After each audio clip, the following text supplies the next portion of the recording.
Pese a que el teletrabajo se convirtió en la principal opción que permitió mantener activas gran parte de las empresas durante la pandemia, con el tiempo hay compañías que volvieron a la presencialidad total y cada vez son más los empleados que hablan de agotamiento laboral.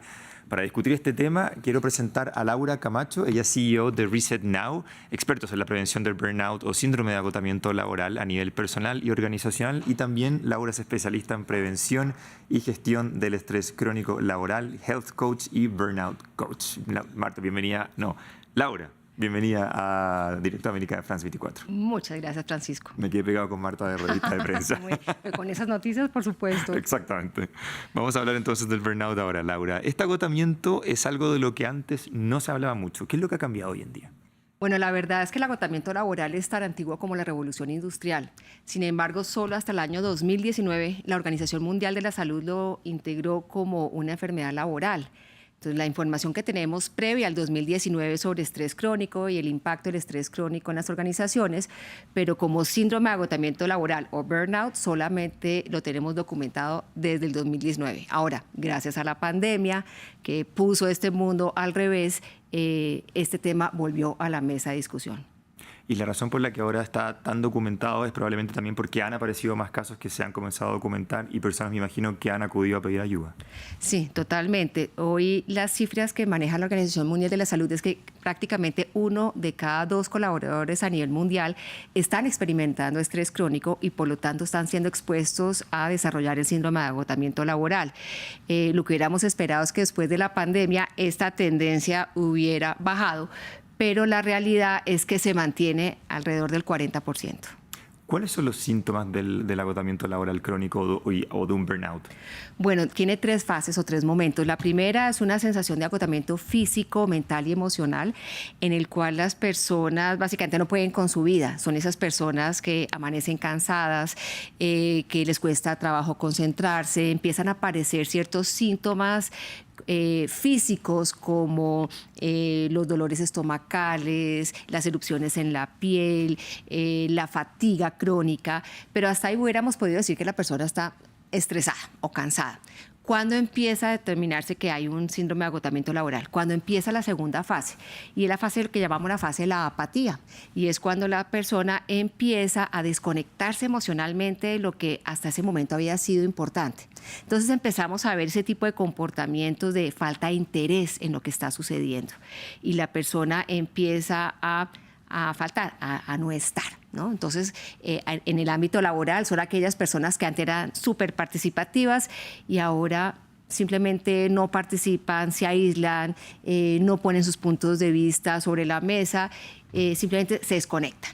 Y la tercera fase es cuando toda esa desconexión empieza a tener unas implicaciones, ¿cierto? Entonces empieza a ver su rendimiento laboral en el piso, empezamos a ver conflictos en los entornos de trabajo y estas personas empiezan a tener una sensación de fracaso donde su autoestima empieza a deteriorarse. Entonces son las personas que empiezan a tener sentimientos como no pude, esto me quedó grande, no fui capaz, y en estos momentos la persona entra en una fase de parálisis en la cual no puede tomar decisiones, en la cual no puede gestionar su vida ni sus emociones. Para muchas personas quizás la solución podría ser cortar de raíz lo que está ocurriendo y renunciar al trabajo. Para algunos, para la mayoría, me imagino, no se puede, esa no es una solución. ¿Cuál es la manera entonces de lidiar con un burnout o un agotamiento crónico? El burnout al final del día es un desbalance entre lo que llamamos las demandas del entorno y los recursos que tenemos para afrontarlas. Renunciar al trabajo no es una solución y aquí la invitación es, si están en ese momento, no vayan a renunciar porque no están resolviendo el problema del fondo. Aquí se trata de entender cuáles son las demandas que tengo. Esas demandas pueden ser del entorno laboral, pueden ser del entorno intralaboral o pueden ser fuera del trabajo. O sea, uno puede entrar a un síndrome de agotamiento laboral por factores muy personales, por una situación emocional, por una situación económica, por una enfermedad familiar, pero en el entorno laboral empezamos a ver todas esas demandas que tienen ese entorno. Entonces, si nosotros no resolvemos las demandas del entorno laboral, difícilmente vamos a poder salir del burnout o prevenir llegar allá. Entonces, el trabajo debe hacerse en tratar de balancear las demandas con los recursos que tenemos para atenderlas. ¿Y cuál es el papel, me gustaría preguntarte, que juegan hoy las redes sociales? ¿Ayudan quizás a incrementar el estrés crónico o de alguna manera ayudan también a que las personas puedan como expresarse y liberar quizás estrés a través de las redes? Yo creo que juegan en los dos lados. Lo que sí está comprobado es que la hiperconectividad, ¿no? Esa dependencia nuestra a las redes y a la tecnología puede ser uno de los factores que disparan el estrés crónico. ¿Por qué? Porque no nos da tiempo de recuperarnos, porque no da tiempo para que nosotros podamos de alguna manera procesar esa cantidad de información que estamos recibiendo y podamos balancearla, ¿cierto? Al final del día el estrés se trata de gastar la energía y recuperarla. Cuando estamos sobreexpuestos a tecnología, pues no tenemos esa capacidad. Ahora, sí puede convertirse también en una válvula de escape, en socializar aquello que estamos sintiendo, pero aquí la recomendación es hacer un control importante sobre el consumo de tecnología en periodos de estrés. Laura, ¿cómo organizaciones como por ejemplo Reset Now, de la que tú eres fundadora, u otras organizaciones podrían ayudar a evitar el burnout o trabajar con empresas o profesionales que estén cerca de hacer un burnout? Bueno, aquí lo más importante es trabajar en el área de prevención. Cuando una persona ya llega a ese agotamiento laboral, difícilmente se puede recuperar. No quiere decir que no se pueda recuperar física y mentalmente, sino que ya su relación con el trabajo ya se ha deteriorado y generalmente la persona termina renunciando.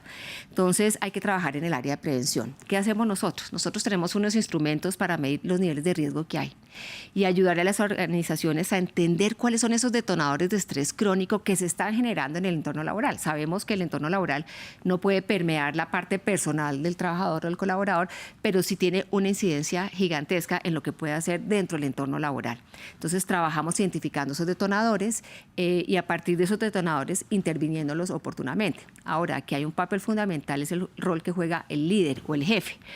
Está comprobado que los jefes o los líderes tienen una incidencia total en la gestión del estrés crónico. De hecho, en un estudio que fue publicado por el Workforce Institute en el Reino Unido, después de hacer una muestra gigantesca, se comprobó que para el 70% de las personas, el jefe inmediato tiene más incidencia en su salud mental que el propio terapeuta. Wow. Entonces, si las organizaciones no trabajan con los líderes, sensibilizándolos sobre la problemática, ayudándolos a entender cómo está ese balance entre cargas y recursos de sus colaboradores, difícilmente se va a poder trabajar en el tema de prevención. Entonces, el trabajo nuestro está focalizado muy en los líderes, en ayudarlos a entender qué es lo que está pasando, ayudarlos a detectar tempranamente las señales que están presentando sus colaboradores y a partir de ahí interviniendo esos factores que están generando el estrés crónico. Importantísimo entonces el trabajo de los líderes. Laura Camacho, CEO de Reset Now, expertos en prevención de burnout.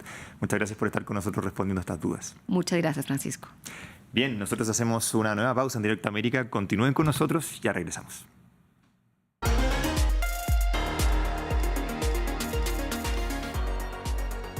Directo América, edición nocturna desde Bogotá. De lunes a viernes, le traemos las noticias más importantes de América Latina y el mundo y debatiremos con nuestros invitados y corresponsales sobre los temas claves de la jornada. Manténgase informado con seriedad y rigurosidad. Únase cada noche para entender lo que realmente importa en nuestra región y el mundo. Directo América, edición nocturna en France 24 y France24.com.